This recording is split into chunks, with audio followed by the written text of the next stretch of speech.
Uso y cuidado de la perforadora. En esta oportunidad, como ya lo mencioné, vamos a trabajar con lo que son equipos neumáticos o perforadoras neumáticas, con lo que trabajamos nosotros en lo que es minería en socavón o minería subterránea. Para empezar, yo quisiera hablar un poquito de cuáles son los equipos de perforación que se utilizan en el sector minería en socavón, ¿no? Y cuáles son los equipos que nosotros comercializamos. Para empezar, tenemos la perforadora Yacle, que es la perforadora más conocida en lo que es equipos neumáticos. Con esta perforadora podemos hacer todo lo que son avances, ¿no? En lo que es perforación horizontal.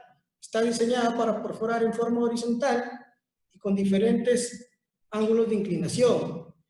Esta perforadora se le denomina Yacle por contar con un pie de avance o una barra de avance, como nosotros le llamamos, que tiene un acople con una tuerca adaptadora que yo puedo acoplar y desacoplar. Y está diseñada para hacer todo lo que son galerías, túneles, rampas, subniveles, ¿no? Para eso es lo que está diseñada esta máquina perforadora, para todo lo que son avances en forma horizontal. También tenemos otra perforadora, que es la perforadora Stopper. Esta perforadora Stopper también cuenta con un pie de avance, pero es un pie de avance fijo, ¿no? Cuenta con un pie de avance fijo, que yo ya no puedo acoplar y desacoplar como hacía con la anterior máquina perforadora, que es la Yacle. Esta máquina está diseñada exclusivamente para hacer todo lo que es perforación en forma vertical ascendente. Y está diseñada para lo que es chimeneas y tajeos en avance vertical. Y por último tenemos la perforadora Zinker o Jackhammer. A comparación de las dos primeras perforadoras, este equipo ya no cuenta con un pie de avance. Este equipo solo cuenta con un manubrio en la parte superior, donde el perforista realizará desde ahí su trabajo con su propio peso. Está diseñada también para perforar en forma vertical, pero descendente. Ya no comprende pie de avance, ¿no? Para todo lo que son piques. Esos son los tres equipos que normalmente se están usando en lo que es minería subterránea. Nosotros nos vamos a basar más en lo que es la máquina perforadora Yacle, que es el equipo con el que más se trabaja en lo que es la minería. El equipo, la perforadora Yacle, está dividida en tres cuerpos principales. Vamos a conocer un poquito de esta máquina, a ver cuáles son sus cuerpos principales y sus componentes principales que tiene cada cuerpo. En la parte del cabezal es donde encontramos las conexiones de ingreso, de aire y de agua. Lo voy a señalar acá. Encontramos la conexión de aire y la conexión de agua. Encontramos también nuestra válvula de estrangulación. Encontramos nuestra palanca de arranque, nuestro maneral, el cuerpo del maneral y la manija de avance. Todo este sistema de la parte del cabezal, lo que es el maneral, comprende para lo que es el avance de la barra. Después nos vamos a proceder a ver todo lo que es el cilindro. El cilindro es, o podría ser, la parte más importante de nuestra máquina perforadora. Es en este cuerpo del cilindro donde se generan los movimientos. La máquina perforadora me genera las fuerzas de la percusión, la rotación, el empuje de la barra, que es el avance, y también con la fuerza del agua produce lo que es el barrido. Estas son las cuatro fuerzas que genera mi máquina perforadora. Y los movimientos principales, que es la rotación y la percusión, se generan en este cilindro. ¿Y cuáles son los principales componentes de este cilindro? Tenemos el trinquete, que es una rueda dentada. También tenemos nuestro conjunto de aletas que se encuentran instalados en el trinquete. Tenemos nuestra caja válvula, nuestro conjunto de caja válvula. En este conjunto de caja válvula comprende lo que es la caja, la tapa y la válvula en sí, que es la que hace el trabajo para el movimiento del pistón.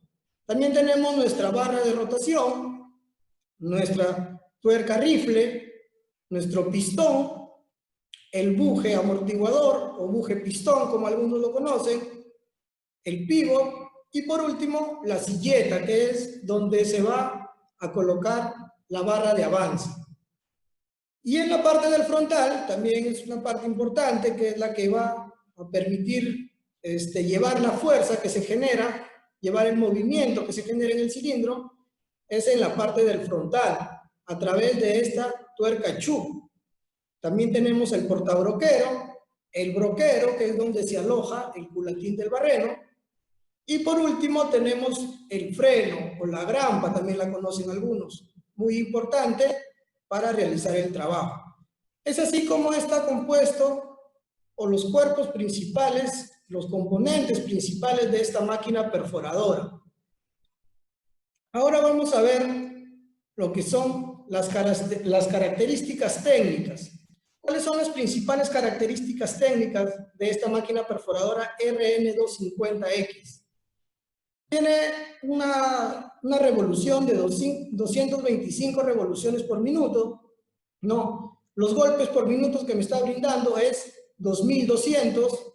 Tiene un peso total de 52 kilos, casi 53, 52,900.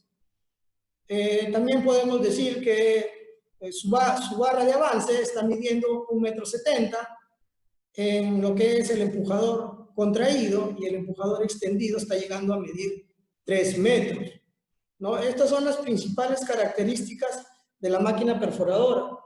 En lo que es el consumo de aire, esta máquina te puede trabajar con una baja presión de aire. Lo óptimo, con lo que debería trabajar, es con 90 PSI. Eso es lo óptimo, para que me llegue a los parámetros que acabo de mencionar. Pero como mínimo te puede trabajar con 65 PSI de presión de aire. Ya se han hecho pruebas que con 65 PSI no me va a trabajar al 100%, pero me va a ser muy rentable, va a tener todavía un buen avance esta perforadora, voy a tener buenos resultados. Ahora que ya conocimos la máquina perforadora y las características principales, las características técnicas, vamos a hablar de cuáles son las condiciones necesarias para que mi perforadora trabaje eficientemente, ¿no?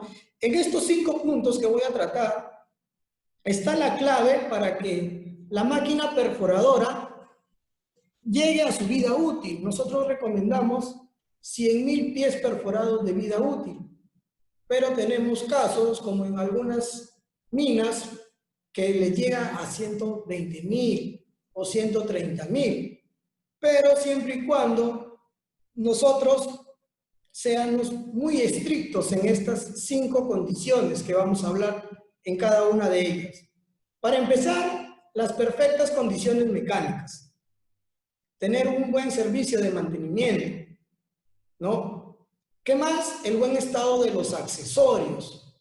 Cuando yo hablo de accesorios me refiero a las brocas, a los barrenos, a los aceros de perforación con que trabaja mi máquina. También influyen en mi máquina perforadora. Como tercer punto vamos a tocar las presiones de aire y de agua. La buena lubricación también es muy importante. Y por último, el correcto uso de la perforadora. Y aquí esa parte ya es un poco más de operación. En esta parte ya llegan a tallar más los perforistas en lo que es la operación de la máquina. Vamos a profundizar un poquito en cada uno de estos 5 puntos. Como primero dijimos, las buenas condiciones mecánicas.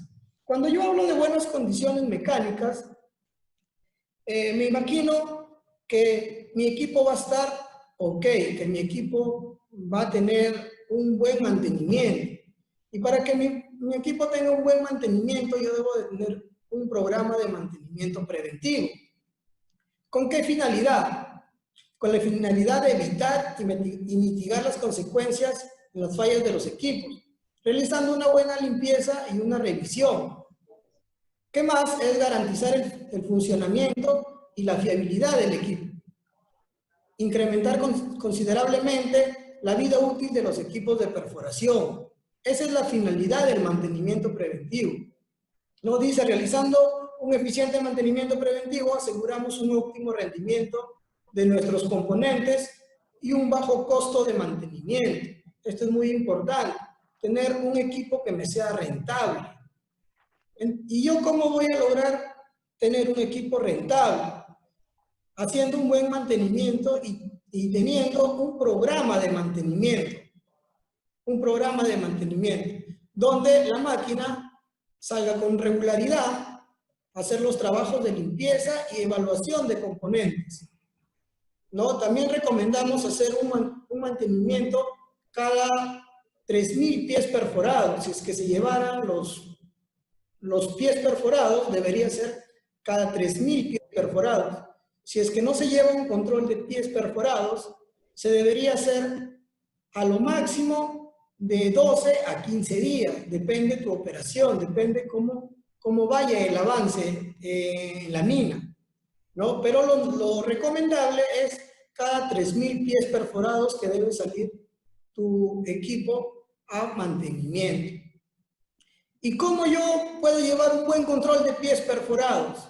Yo puedo llevar un buen control de pies perforados teniendo un checklist de máquina perforadora, como el que estoy acá poniendo, estoy mostrando, un checklist de máquina perforadora.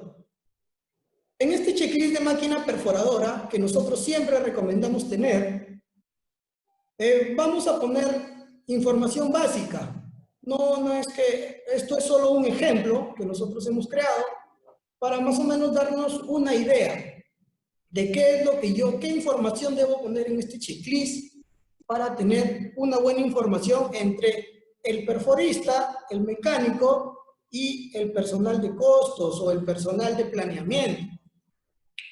Lo que se va a poner son los nombres del perforista, quién es el que está a cargo de la máquina, ¿no? En qué labor está para ver su ubicación de la máquina, ¿no? Su código, en qué guardia trabajó, día o noche. Y acá viene lo importante, el número de taladros que yo estoy realizando por día. Si yo estoy realizando 25 taladros, o 30 taladros, o 38 taladros. ¿Sí o no? ¿Y por cuántos pies? ¿Por cuántos pies? Entonces, yo teniendo esta información, voy a brindarle al mecánico y al personal de planeamiento que lleven un control de pies perforados y saber cada cuánto voy a comprar repuestos o cada cuánto mi máquina va a salir a mantenimiento. Este checklist es muy importante para llevar un control estricto en lo que es los pies perforados de la máquina y a la vez también para saber en qué estado está quedando diariamente la máquina. Por eso es que acá le pusimos cómo está el sistema de rotación, la percusión, el avance, el estado del lubricador, el estado de las mangueras y si el equipo queda operativo o no. Este es un checklist más que ustedes deberían de llevar o de implementar para llevar los mejores controles con la máquina perforadora. El mantenimiento correctivo. El mantenimiento correctivo es la función que se hace cuando el equipo falla en operación, ¿no? ¿Y qué es lo que me implica? Localizar y reparar las fallas o defectos que se presenten en los equipos. Realizar un mantenimiento correctivo genera costos por reparación y repuestos no presupuestados. Claro, porque no lo estás planificando. Y también en lo que es el avance, en lo que es operación, implica pérdidas de tiempo en el ciclo de perforación o implica horas muertas que le llamamos. A veces, en algunas minas, no tenemos lo que son equipos de stand-by, ¿no? O sea, tengo 20 máquinas trabajando y no tengo ningún equipo de stand-by. Entonces, ¿qué pasa cuando la máquina se malogró, sale al taller y la operación se para? Esa labor ya no continúa por falta de máquina. Entonces, aquí lo recomendable es tener una máquina de stand-by, ¿no? Para evitar esos tiempos muertos en operación. Y, como ya lo repetí, tener un buen programa de mantenimiento para no llegar a este mantenimiento correctivo.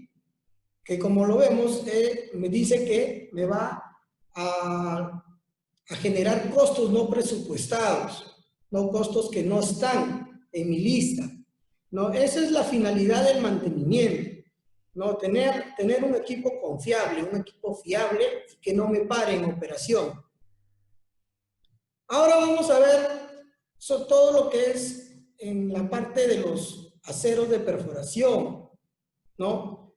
Para tener un buen avance, yo también debo de tener aceros de perforación en buenas condiciones, ¿no? ¿Por qué? Porque muchas veces pasa que mi máquina está en muy buen estado, viene de hacer su mantenimiento, está todo bien la máquina, pero los aceros de perforación no me ayudan.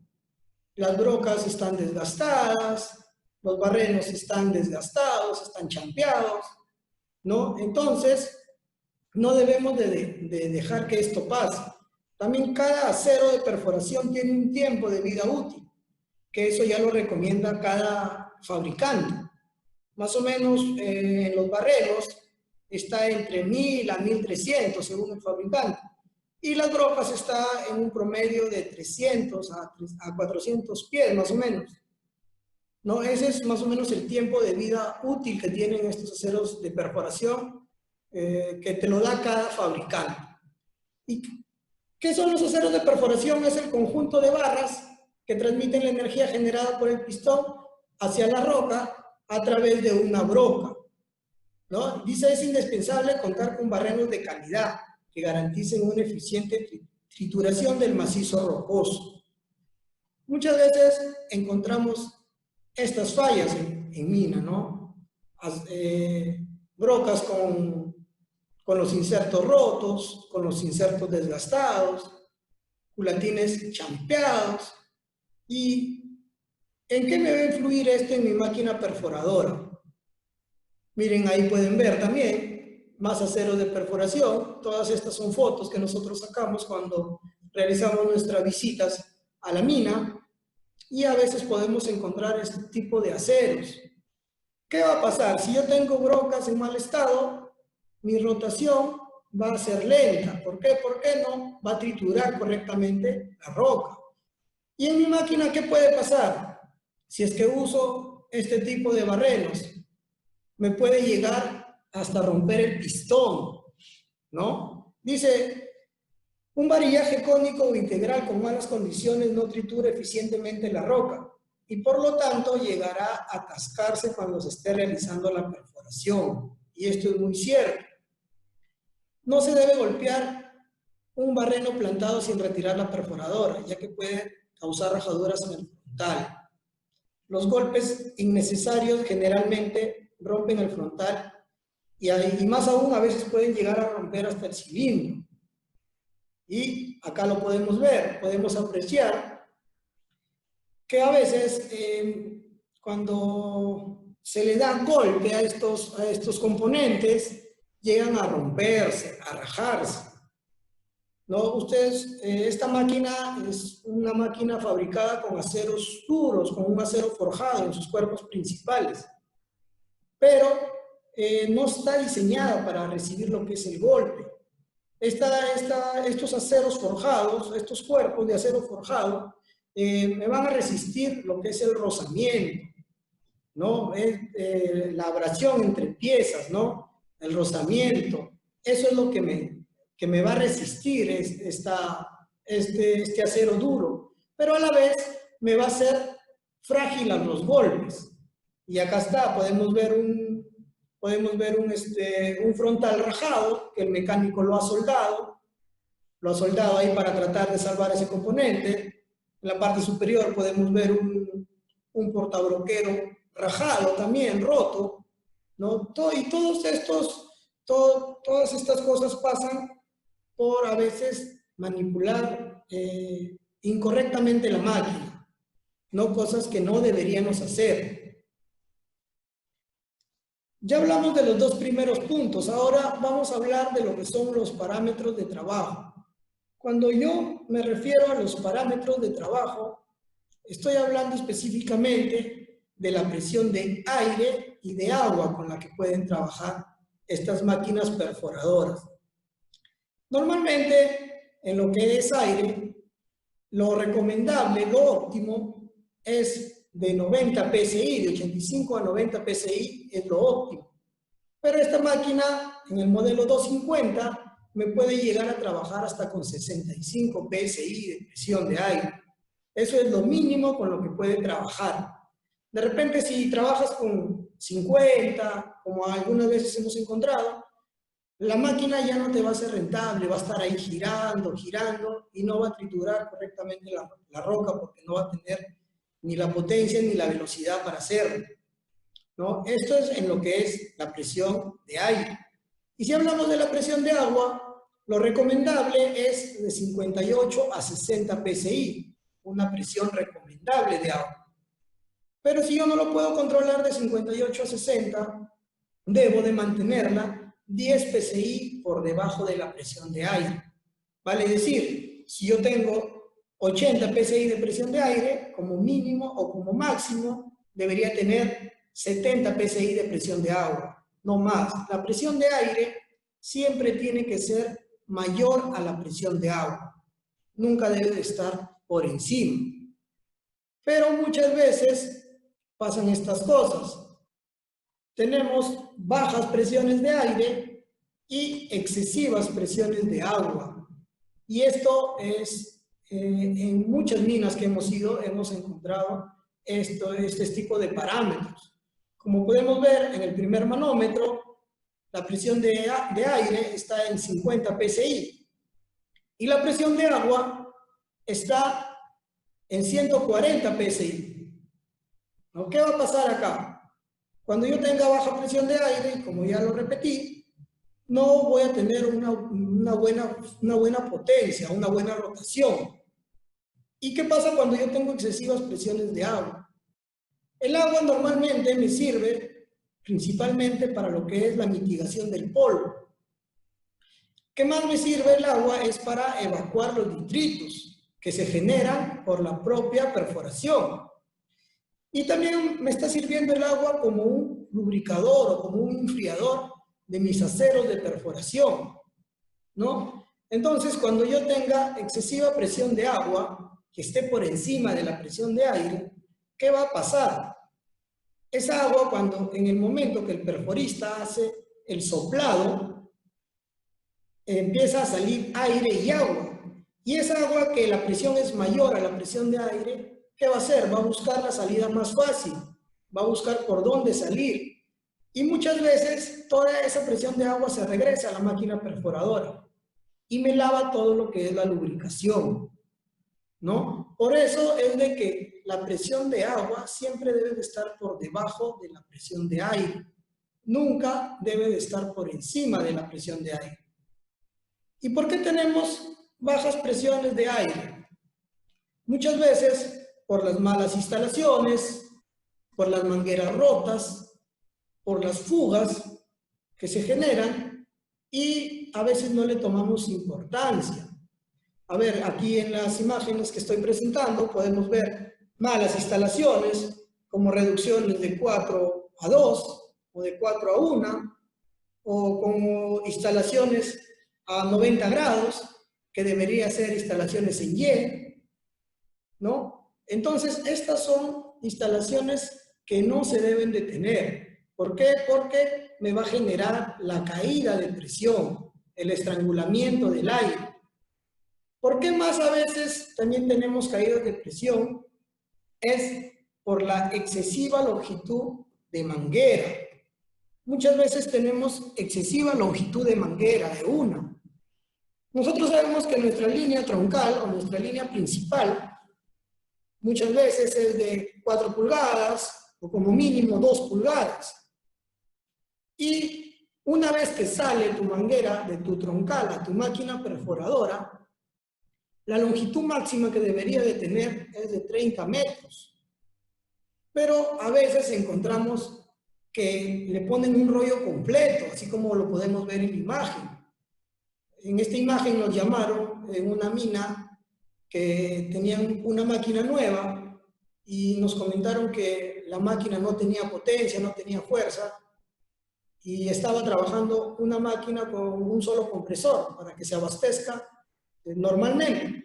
Nosotros llegamos y vimos en el fondo, se puede apreciar la luz donde están trabajando los amigos, y antes de eso encontramos todo este rollo de manguera, ¿no? Medimos la presión, antes del rollo de manguera estaba en 75, pero vamos a medir donde estaban trabajando y ya no llegaba ni a 60 la presión de aire, ¿no? En toda esta longitud de manguera que estaba enrollada acá se estaba estrangulando, ¿no? Y muchas veces no nos damos cuenta de eso. Esa es una de las recomendaciones que deben tener en cuenta, que la excesiva longitud de manguera también afecta lo que es la caída de presión. Voy a poner en este. Ahora vamos a hablar de lo que es la lubricación. La lubricación es muy importante porque nosotros escogiendo un buen aceite neumático para nuestra lubricación, vamos a prolongar la vida útil de nuestros componentes, ¿no? Si es que yo tengo un buen aceite, vamos a prolongar la vida útil de los componentes. ¿Por qué? Porque el aceite me va a formar una película, ¿no? Una capa protectora entre componente y componente, entre metal y metal, que va a hacer que a la hora que esté en movimiento no hayan desgastes, no hayan desgastes prematuros. ¿Qué pasa si yo trabajo con un aceite que es de mala calidad, que no tiene las características? Va a pasar que simplemente no me va a proteger mis componentes internos de la máquina perforadora. ¿Puede trabajar? Sí, puede trabajar. Pero si yo normalmente cambio una aleta cada 6.000 pies perforados, si yo tengo una mala lubricación o un mal aceite de lubricación, ese componente o ese repuesto ya no me va a durar los 6.000 pies perforados. Me va a durar 4 o 3, ¿no? ¿Por qué? Porque es un aceite que no tiene las características fundamentales para ser un aceite de lubricación. ¿Y cómo escogemos un buen aceite de lubricación? Teniendo las siguientes características: la película de alta resistencia, una viscosidad correcta, la resistencia al deslavado del agua, porque sabemos que siempre va a haber contacto con el agua, un bajo punto de fluidez, un alto punto de inflamación, que no se queme demasiado rápido. Muy importante, que no sea tóxico, es una de las características principales, que no sea tóxico y que tenga una estabilidad química. Y ahora ustedes se preguntarán, ¿cómo puedo elegir el tipo de aceite según el grado de viscosidad correcta? Eso se puede elegir de acuerdo a la temperatura ambiente con que estemos trabajando en la labor. ¿De acuerdo? Nosotros decimos que de 4 a 36 grados debemos usar un aceite de grado 100, ya sea un Torcula 100, un Aries 100 o un Almo 527, que son 3 ejemplos nada más. Hay muchas marcas más en el mercado, ¿no? Y si tenemos una temperatura elevada por encima de los 36 grados, debemos usar un aceite más viscoso. ¿Por qué? Porque a mayor temperatura, ¿qué va a hacer? El aceite se va a diluir rápido, se va a volver agua, ¿no? Y si yo tengo un aceite con una baja viscosidad, no me va a cubrir correctamente los componentes, no me va a lubricar correctamente. Entonces, si yo tengo por encima de 36 grados, tendré que tener un aceite Torcula 150 o un Aries 150 o un Almo 529.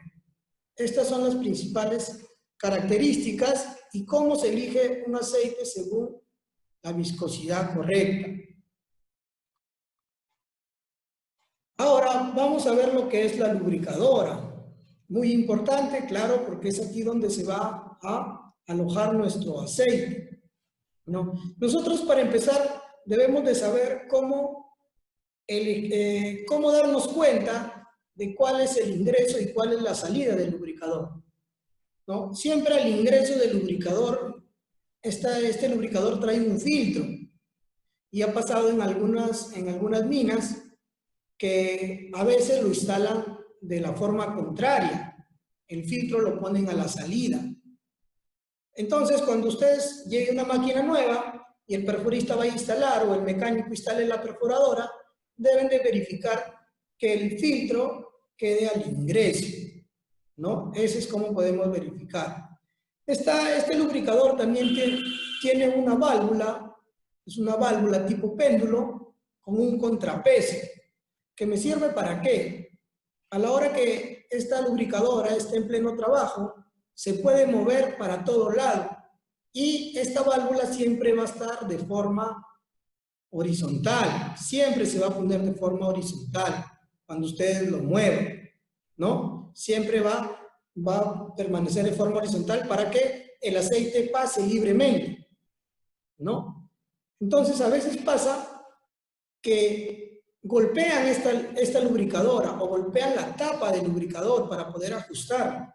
Y a veces el golpe no le dan en la tapa y le dan en el lubricador. Y a veces se llega a atascar o la válvula trata de girar, pero ya no puede girar. ¿Por qué? Porque tiene un golpe.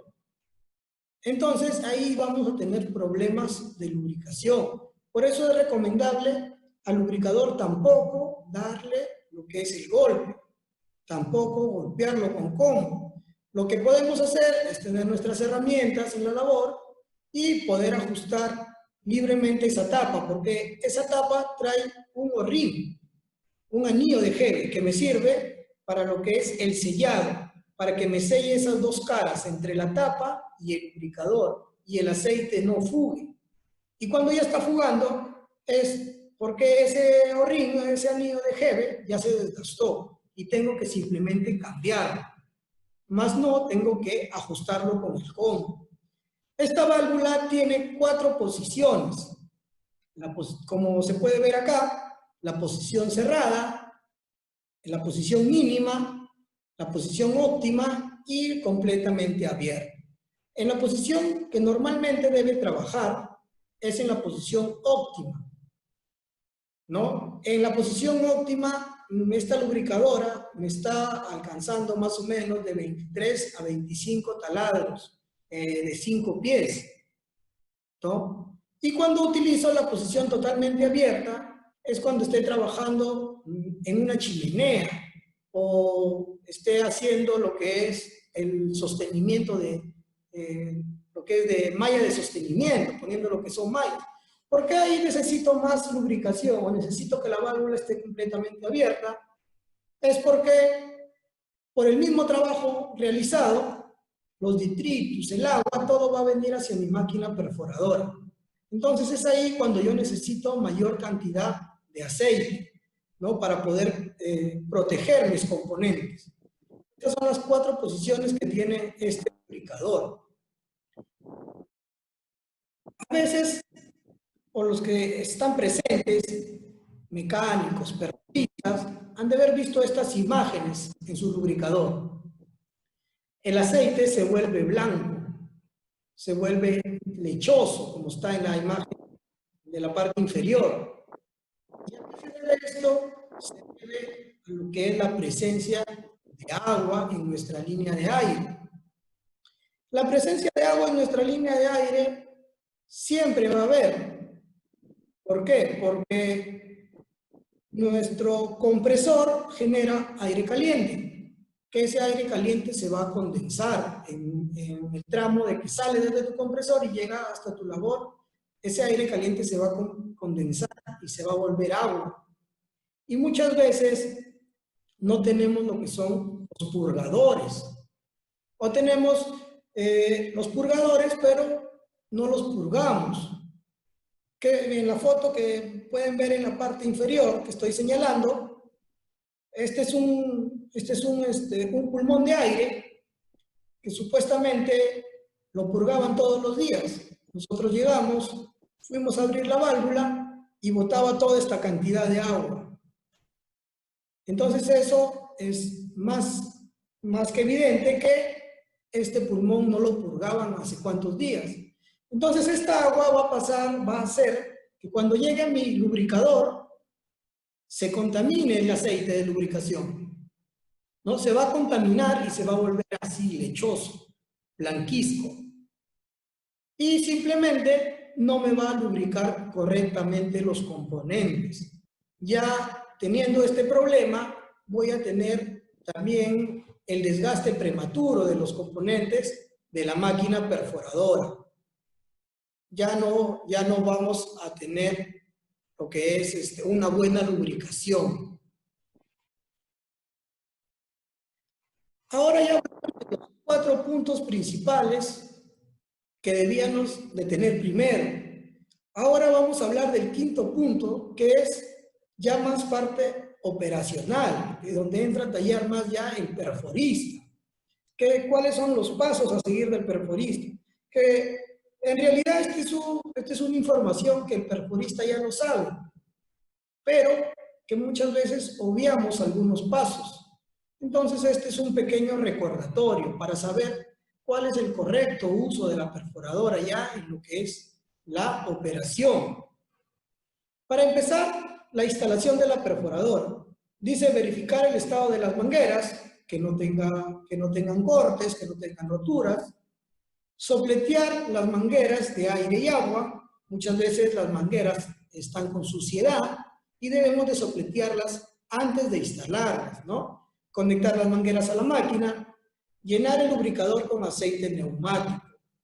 Con aceite neumático. No tiene que ser otro tipo de aceite que no sea neumático. Tiene que ser específicamente aceite neumático. ¿Qué más? Revisar y limpiar el sedazo de ingreso de aire de la lubricadora. Como ya lo había mencionado, la lubricadora tiene un filtro que a veces se llega a tapar por la suciedad que viene en el aire. Entonces debemos de diariamente revisar ese filtro de aire y de realizarle una limpieza. ¿Qué más? Vamos a hacer la prueba del equipo. Vamos a probar que haya suficiente presión de agua, que el pie de avance no tenga ningún problema en subir o en bajar, que esté bien la percusión, la rotación y por último la lubricación. ¿Cómo podemos verificar la lubricación ya en la máquina perforadora? Es poniendo la palma de la mano delante de los exhaladores y el aire debe salir con partículas de aceite. Entonces, de esa manera nosotros vamos a verificar que mi máquina está lubricando correctamente. Y una vez que yo ya haya empezado el trabajo, que yo ya esté trabajando y quiera verificar que la máquina sigue trabajando, sigue lubricando correctamente, a la hora que yo cambio los barrenos, que hago mi cambio de barrenos de 4 a 6 o de 6 a 8, yo debo de palpar el culatín del barreno. Y este culatín del barreno debe salir empapado de aceite. Esa es otra forma con donde yo me puedo dar cuenta que mi máquina perforadora está lubricando correctamente. La posición correcta del perforista. Dice, párese sobre un piso limpio y seguro. Apóyese bien con ambos pies y colóquese detrás de la máquina, en este caso utilizando un stopper detrás de la máquina y utilizando una yacle al costado. ¿Y a cuál costado? Es al costado izquierdo, al lado contrario del ingreso de las mangueras. ¿Por qué? Porque algunas veces llegan a pasar accidentes o incidentes, como el que podemos ver en la imagen, que ha pasado el incidente de que la máquina giró y envolvió las mangueras. ¿Qué hubiera pasado si el perforista hubiera estado al lado contrario o al lado de las mangueras? Simplemente te puede llegar a envolver con todo, ¿no? Por eso es que la recomendación es de que se paren al lado contrario de las mangueras. En esta imagen también podemos ver varios actos subestándar, como los señores que están haciendo la instalación de la malla o perforando, ¿no?, los agujeros para los pernos. Están parados en una escalera, se están apoyando de lo que es el empujador de malla, están apoyándose ahí en la escalera, ¿no? Este es un acto subestándar que no se debería realizar. Lo que normalmente se debe hacer es poner las plataformas para no obtener este tipo de incidentes que pueden llegar a ser accidentes, ¿no? ¿Qué más? La posición correcta de la máquina, ¿cuál es? Dice mantener el ángulo de inclinación adecuado. ¿Y cuál es el ángulo de inclinación adecuado? Es formando un ángulo de 45 grados respecto al piso y la barra de avance. Ahí yo voy a tener una buena fuerza de empuje, ¿no? Asegurar correctamente la uña del pie de avance. A ver, para que tengan conocimiento, esta barra de avance cuenta con una fuerza de empuje de aproximadamente entre 220 y 250 kilogramos fuerza. 220 a 250 kilogramos fuerza, va a depender de cómo esté la presión de aire, también va a influir, ¿no? ¿Cómo se debe iniciar un taladro?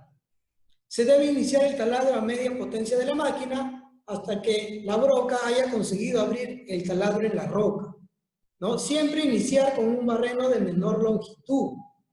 Ha pasado, o muchas veces pasa, que a veces el perforista empieza con el barreno de mayor longitud y tenemos problemas. Y también a veces pasa que se inicia el taladro cuando se hace el emboquillado y no se utiliza agua, ¿no? El taladro siempre debe iniciarse a media potencia con el barreno de menor longitud y con agua. ¿Por qué siempre con agua? Y muchas veces ha pasado que no lo hacen, porque a veces no quieren mojar al ayudante o por X motivo. ¿Qué pasa cuando el perforista hace el emboquillado sin agua? Esta broca que está constantemente golpeando la roca va a tender a calentar. Y si es que yo estoy perforando sin agua, esa broca va a calentar a tal punto que cuando yo abra el agua, ese metal se va a enfriar bruscamente. Va a haber un cambio de temperatura brusco. Y muchas veces llega hasta partirse. Se rompe el barreno en lo que es el cono. O a veces se salen los insertos. Se rajan los insertos. No pasa siempre, pero cuando la broca está más caliente, ahí vamos a tener mayores problemas, ¿no? Entonces siempre se debe iniciar un taladro a media potencia de la máquina con el barreno de menor longitud y siempre con agua. Lo que les decía anteriormente, se puede ver en la imagen que acá están utilizando un barreno de por lo menos 6 pies. Y esto puede llegar a ocurrir un accidente. ¿Por qué? Porque cuando yo utilizo un barreno de mayor longitud, ¿qué va a pasar? Ese barreno, cuando está en perforación, se va a pandear o se va a doblar. Y ha pasado accidentes que a veces se llega a romper a la mitad y puedes accidentar ya sea al ayudante o muchas veces también el perforista. Se pueden accidentar. Esto es un acto subestándar. Te puedes dañar a ti mismo si eres perforista o ayudante por hacer esta mala operación o este acto subestándar.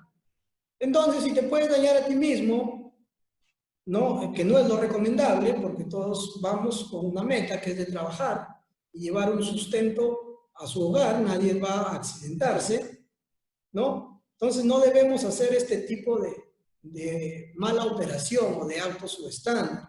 Y en mi máquina perforadora, ¿qué va a pasar? Como podemos ver en la imagen inferior, este barreno de mayor longitud va a ser una palanca, exageradamente como está en la foto, en la imagen, ¿no? ¿Y qué es lo primero que me va a afectar? Es que el broquero me lo va a desgastar rápidamente.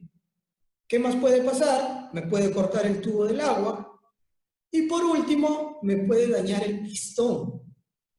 ¿Por qué? Porque el golpe que le da el pistón al culatín del barreno ya no va a golpear en la zona de impacto. De repente va a golpear a los costados.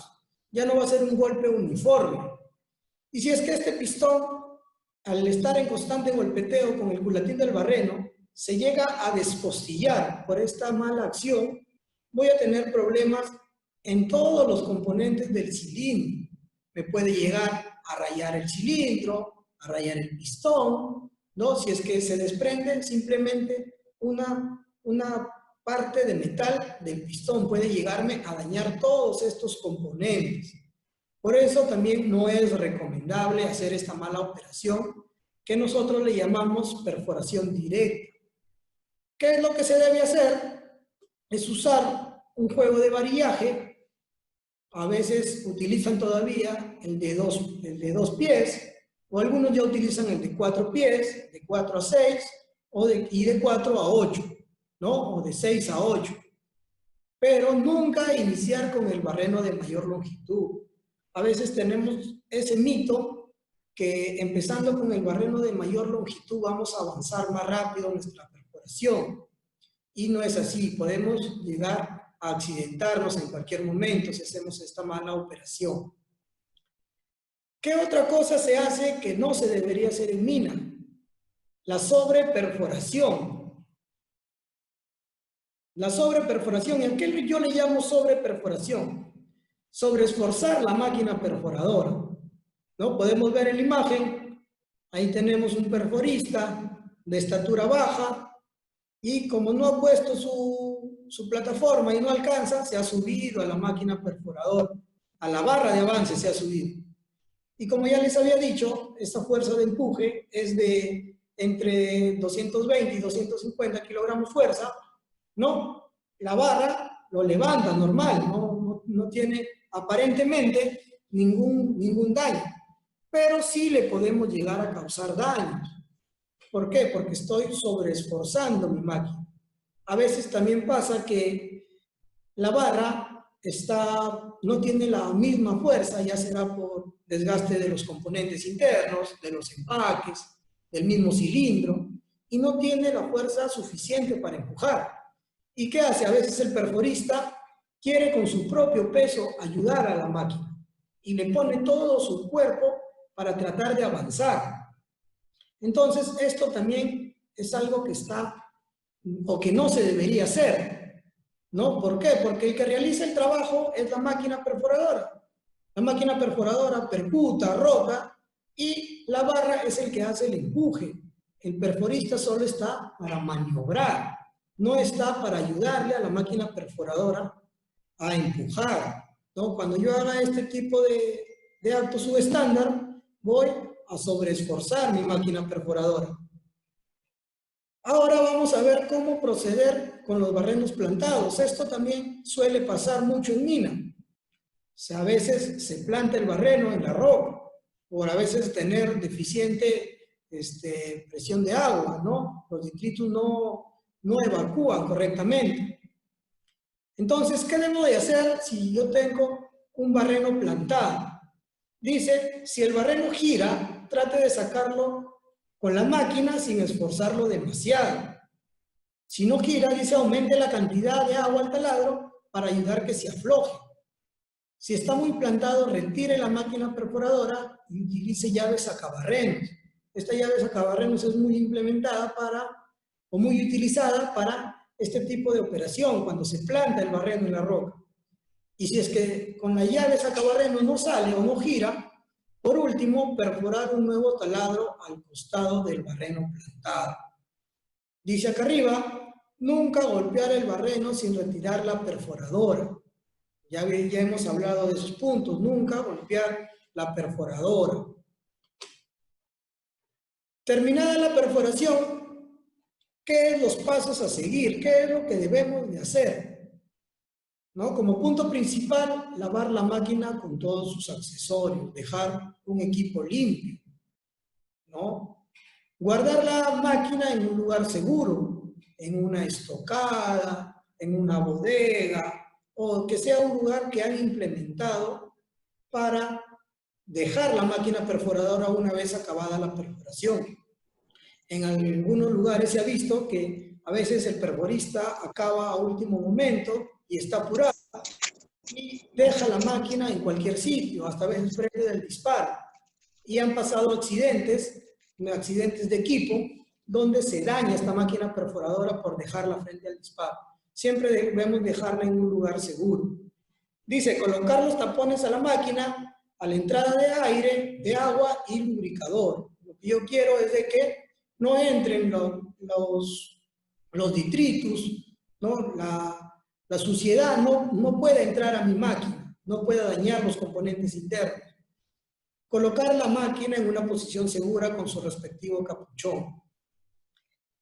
La posición correcta de la máquina, una vez acabada la perforación, ¿cómo lo debemos dejar? Es en una posición horizontal. En una posición horizontal es que debemos dejar la máquina, pero no en el suelo, en una posición horizontal, siempre y cuando tengamos percheros para máquina, que muchas veces no lo tenemos en mí. Pero esta es la posición ideal. ¿Por qué? Porque si yo la pongo en una posición horizontal, a veces el aceite que queda en la máquina perforadora se escurre. Y al día siguiente o a la siguiente guardia tengo que volver a lubricar para empezar la perforación que mi máquina tiene que lubricar para empezar, ¿no? Por eso es de que lo recomendable sería de que se deje en una posición horizontal en un perchero para máquinas, ¿no? Y siempre con su capuchón. Por último, guardar los varillajes en los tools o percheros. A veces también pasa que los varillajes los dejamos plantados en el suelo y se tapa el conducto por donde pasa el agua, el conducto del barrido. Se tapa y el ayudante el siguiente día está destapando ese orificio y eso ya te genera una demora, ¿no? Entonces, por eso también debemos dejar los varillajes en los tools o percheros, ¿no? Ahí está la foto, cómo debe de quedar la máquina después de hacerle su respectiva limpieza, ¿no? Acá el mecánico le ha soldado los tapones, le ha puesto una cadena, ¿no? Bueno, esta es la forma que debería de quedar la máquina, siempre con un capuchón, acá con un capuchón para tapar las entradas y no entre la suciedad por el broquero, ¿no? Ahí está la imagen que debemos de tener la máquina perforadora en estas condiciones, ¿no? Con su capuchón y sus tapones, ya sea al lubricador y a la máquina, ¿no? Cuida tu máquina. ¿Por qué? Porque la máquina perforadora es la herramienta con la que yo realizo mi trabajo a diario, ¿no? Si es que la máquina se malogra, ya estoy perdiendo tiempo, mi operación va a demorar más tiempo, ¿no? Entonces debemos de concientizarnos y cuidar nuestras herramientas de trabajo, ¿no? Bueno, esta ha sido una pequeña capacitación. Espero que la información que se les haya brindado sea de su utilidad. Asimismo, les invitamos a visitar nuestra página web para que puedan conocer más sobre nuestros productos, tanto hidráulicos como neumáticos. También pueden hacernos sus consultas y solicitudes vía telefónica, WhatsApp o correos electrónicos. Pueden visitar nuestras plataformas digitales, tanto LinkedIn como YouTube. Muchas gracias.